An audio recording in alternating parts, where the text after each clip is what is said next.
Good morning! Welcome to Happy Bahay, Happy Buhay. Yes. Ngayong umaga po pag-usapan natin, paano ba natin matuturuan ang ating mga anak to make the right choices in life. Napakahalaga niyan, honey. As parents, part of our releasing our children is to help them make the right choices in life. Kailangan po i-empower natin ang mga anak natin, honey, para makadevelop sila ng tamang decision-making skills. Yes. So our children can make thoughtful decisions that align with their values and goals in life. Alam mo, Claire, I remember, making right choices, itinuturo yan sa mga bata, even young as they are. Dapat tinuturo na natin sa kanila yan, even they are on their primary years. Para 3, 4, 5 years old, para habang lumalaki sila, mas easily for them to adapt kung ano yung mga right choices o mga smart choices na dapat nilang pipiliin sa buhay. Isa pa, honey, we need to explain clearly sa ating mga anak yung importante ng family values natin at maipaliwanag sa kanila yung mga potential consequences of their choices. Yes. Halimbawa, honey, ng mga family values yung pagiging hardworking,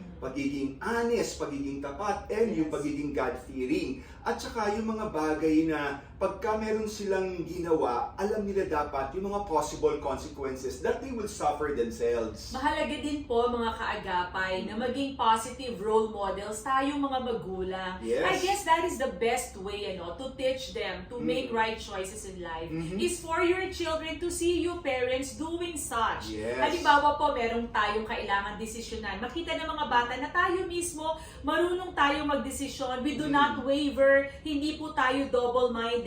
We stand by every decision that we make. At yan po ang maganda na i-impart natin sa mga anak natin kung paano matutong panindigan yung mga decisions o yung mga consequences ng choices na pipiliin nila. Yes, in other words, honey, kailangan magandang ehemplo o halimbawa tayo sa ating mga anak. We need to teach them problem-solving skills. Yes. This is very smart, mga kaagapay, mga... You don't solve everything for your children. Exactly. And stop shielding Yes, I like too that. much sa inyong mga anak. Kasi minsan, because of our love to them, minsan Masyado nakakalimutan tayong na natin protective. na nag-overboard na tayo That at is hindi na natin right. sila hinahayaan to decide on their own. That's a good point. So tulungan natin silang pag-aralan yung mga possible consequences na mga pinipili nilang mga desisyon.